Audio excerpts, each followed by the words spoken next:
established, so I'm going to go ahead and get to work.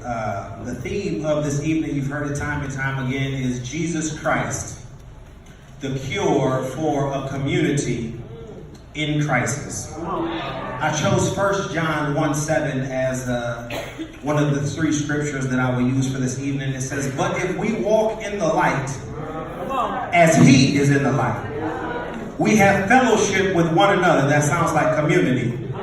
"And the blood of Jesus Christ, his son, cleanses us from all sin." The theme is Jesus Christ, a cure for a community in crisis. But if you would allow me to a subtopic that I have a subtopic that simply says, "I gotta get mine." I know I'm the lecturer, not the preacher, but if y'all could just look at somebody on your row real quick and just tell them, "I gotta get mine." I know it's not good English, but I gotta get mine. When I looked at 1 John 1:7, the word that stuck out to me was cleanses. And the blood of Jesus Christ, his son, cleanses us from all sin. And that caused me to look back at the theme that said Jesus Christ, the cure. When we look at crisis, I'm going to work my way back. Crisis is defined as a time of intense difficulty, trouble, or danger. But this, Brother Johnson, is the definition that I like the most. It said the turning point of a disease when an important change takes place, indicating either recovery or death. How many of you know that's the state that our community is in right now? We at a juncture at a time where a critical change where we can either go to recovery or we're going to go to death. But the thing that got me is the cure. We know that we don't have to go to death because cure means is a means of healing or restoring to health. It's a remedy. So if we think that we might go to death, we've got Jesus Christ, which is the remedy. I gotta get mine. So when I looked at the theme of Jesus Christ, the cure for a community in crisis, I began to reflect, as some of the other speakers have done, on the specific crises that's in our community. And how Jesus could cure those crises. How he could be the recovery point or the restorer or the remedy to those specific crises. And can I tell you that in trying to think of all of the crises, it got a little too much for me. Because it's not just one or two or three things that we're dealing with. We have a plethora of issues that we're dealing with in our community. And the Lord simply told me, "Lawrence, you're making this way too difficult. If you want to know how I can heal the community today, Hebrews 13 tells you that Jesus Christ is the same yesterday, today, and forever. So go back to see how I did it before." He directed me to Mark 5, Taryn, to the woman with the issue of blood. He said, if you want to know how I can cure the community in crisis, I want you to look at this woman. Now, it troubled me because as a preacher, I've preached on the woman with the issue of blood. And I've heard numerous messages about the woman with the issue of blood. Nowhere did I see that the woman with the issue of blood affected her community.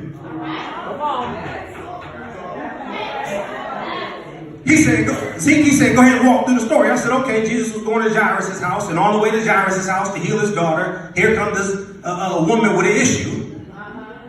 She said, if I can just touch the hem of his garment, I'll be made whole. She touched the hem of his garment. Jesus stopped in the midst. Who touched me? They said, you tripping, Jesus. A whole lot of people touched you. He said, no, virtue came up out of me. I know somebody touched me.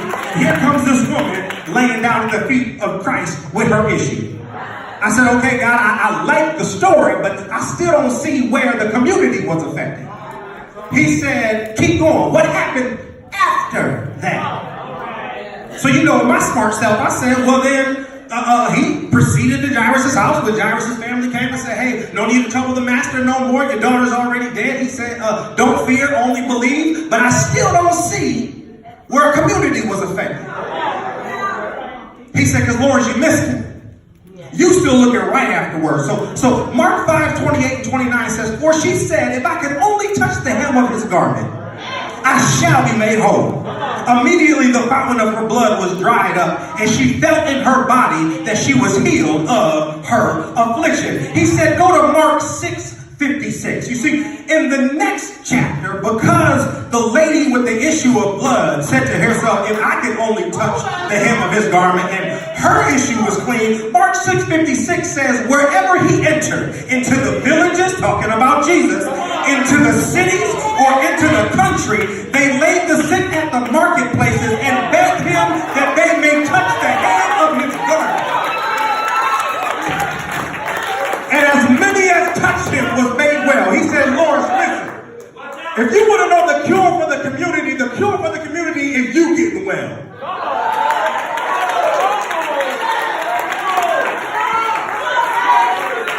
Yeah, you praying for the community, but stop praying for the community for 1 second and pray for yourself. If you want to know how the community is going to get healed, the community is going to need to heal by you getting healed yourself. For 12 years, this woman went from physician to physician. But here's the key. She battled with her issue privately. For 12 years, she was protected by HIPAA laws, Shannon. She would go to the hospital and they would say, ma'am, if somebody calls, can we tell you that you're here? Can we put your name in the directory? But because of the issues that she was battling and the shame that was all by her issues, she said, no, I'm going to deal with this one privately. But after a while, she realized that Firelins or Gnomes or Cleveland Clinic or ProMedica or all of the other hospitals, they couldn't do anything for her. So she switched. And she started dealing with what she dealt with privately in public. You see, that's where a lot of us don't want to battle. A lot of us don't want to battle that ground. See, we will pray for our community publicly, but our issues we try to bring to God in private. Let me stop talking about y'all and talk about me. There are specific issues that I deal with. In private, Lord, if it be your will, and can you please search my heart, God? And so, but see, a public prayer, or a private prayer rather, can get you private results. But what this lady did is she said, I'm tired of dealing with my stuff privately. So you know what I'm going to do? I'm about to take my stuff straight into the public. And I don't care how they look at me. I don't care what they say about me. I don't care how my clothes look blood-stained. I don't care about none of that. Because at the end of the day, I got to get mine.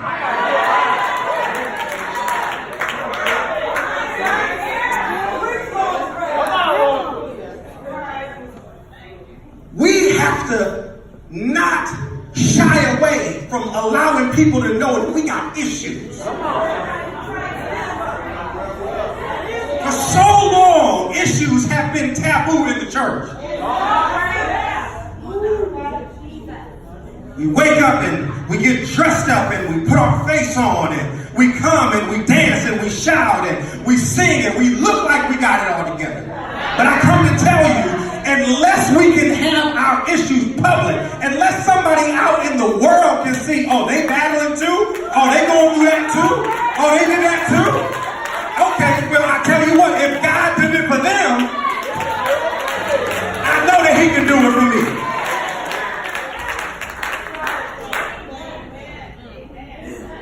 There are a host of scriptures that deal.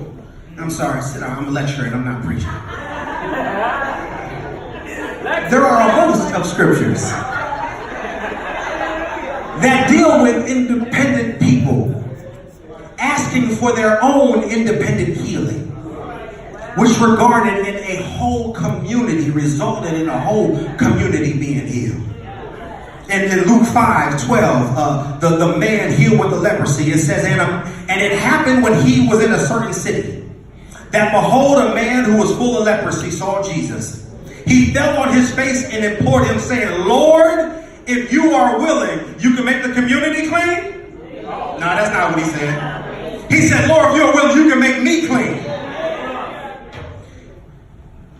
Then he put out his hand, Jesus touched him and saying, I am willing, be cleansed. Immediately the leprosy left him. The 15th verse said, however, the report went around concerning him all the more. And great multitudes came together to hear and to be healed by him of their infirmities. I'm going to go to my seat, but what do you think would happen if just one day we would come to Sunday service? As a matter of fact, on today, on Thursday service, not focusing on our clothes, not focusing on appreciate you, Elder Knight, but we're not focusing on the music.